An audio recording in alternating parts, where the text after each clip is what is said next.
So this 5-mile-an-hour speed of which we're doing right now is actually taking a toll on everybody. We just had a trucker just kind of like plow through like through cars trying to speed up, which is ridiculous. I think it's just like one jackass just doesn't know what to do with himself, and he's just holding up the entire road. So, and more than likely, he is a Connecticut driver. Oh my God, this is retarded. This is actually creating a traffic jam, and people are actually trying to get around other people that are just stuck in this shit too. And I don't think they realize they're not a tractor trailer, and they do not have as many wheels and as good a traction as the rest of the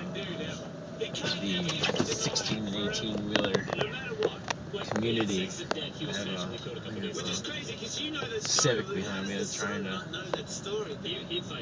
follow the tracks of this guy. That he's actually plowing his own way through the snow here. It's not even been plowed. It's actually kind of reckless, but hey, midget status hanging from his knickers. Alright.